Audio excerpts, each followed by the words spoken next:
So I had some notes here. We aren't the slimy gambling handicapper types. We don't sell our advice. We're the opposite of Stu Feiner. And I'll put a link in the description of who Stu Feiner is. It's a Yeah. great video. We align ourselves with let's have fun with friends vibe, responsible gambling energy, disposable income entertainment, etc. Learn with us if you're new. Here are our thoughts on our favorite wagers if you're experienced. So that was kind of my notes going into Yeah. this. And you had something. What was it you were saying here? I was just saying, like, entertainment purposes only. Like, we're betting for fun, like, and hopefully we can make a little extra cash, some side cash. But it's like we're not professionals. We're not betting tons of money. We're just in it for fun. This is not financial advice. Dude, exactly. And I think we just did the opening of the show right there.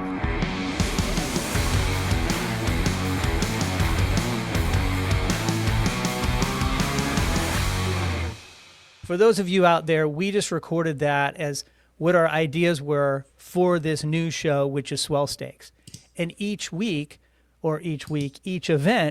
we're going to cover the odds that we like.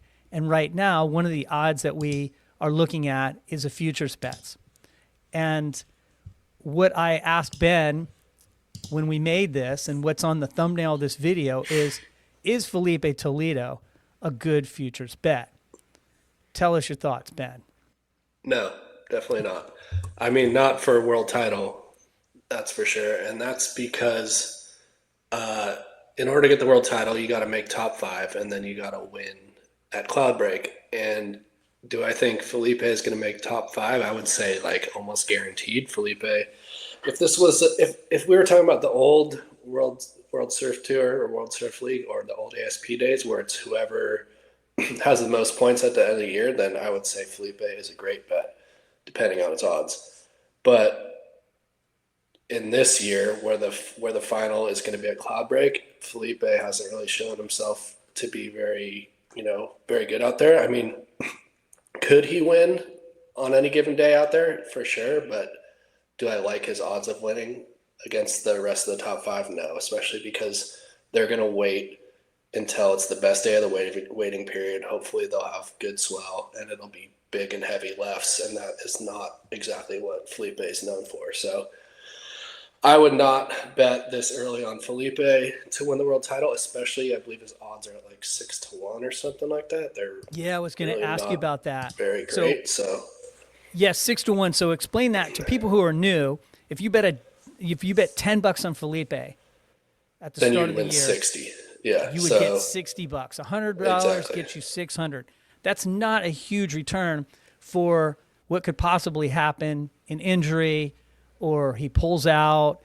And we are sitting here on D-Day. John Florence just pulled the plug on the season for 2025. Gabriel Medina was injured. So these bets have a certain risk to them. And I know you're not. What we should do real quickly is look at the women's bets. I'm going to pull these up real fast because we don't have the men's bets, but we're going to circle back to that in a moment. But BetOnline AG currently does not have the men's bets. They will be back on later. But here's what we're looking at. Aaron Brooks is 275. So you put a $10 on Aaron Brooks, you get 27.50 for the entire season. That is an insane odd right there.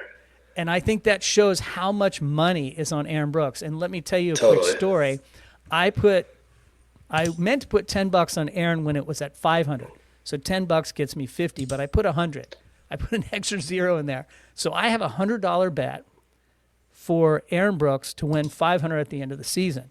Do I feel pretty good about that? Yeah, I'm when I figured out, I was like, "Whoa, I just did 100." I was okay with that. I'm like, "All right, I'm going to ride this. This will give me something to look forward to the whole year."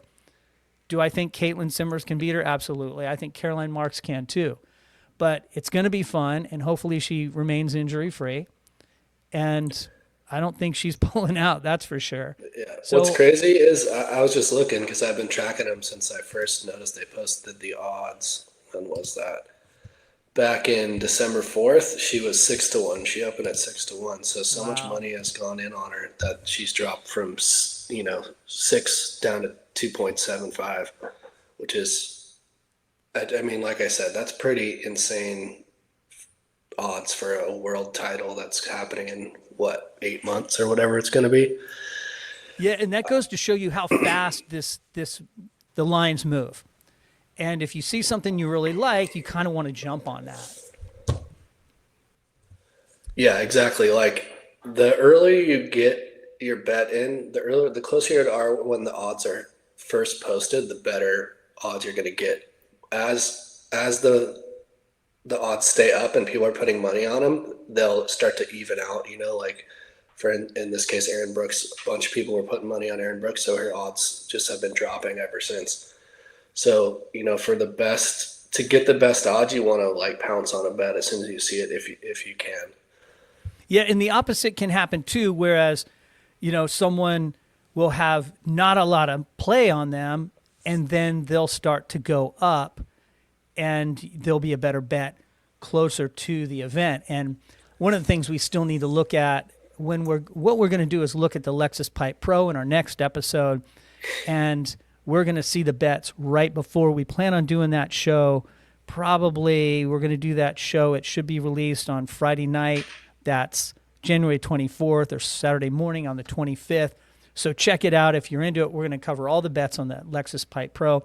But what I want to jump into now is the men's. And because John Joh Florence pulled out and there were so many changes today, they've completely pulled all the men's bets from betonline.ag. And what we'll do now is we'll look at what happened before. And Ben and I actually placed a bet on our futures bet on Jackson Bunch. And we put $2. I put $2. I don't know what Ben did, or if you even did it. I put $2 on Jackson Bunch. He was at 500. So I will win $1,000 if he becomes the world champion. What are the odds of that? Very low. But hey, it's a fun $2. Like I said, this is for fun. And I like that bet. What the hell? Let's throw $2 out there and see what happens. The other one that we liked was Yago Dora. What was he at? I think on the... I liked Yago. He opened at, let's see, let me pull up my spreadsheet here. He opened at 15-1 and he's dropped down to 13. So some people have been putting money on him. The reason I like Yago is because I think he can make the top 5. He's was looking really good at the end of last year. I thought he was going to make the top 5 last year.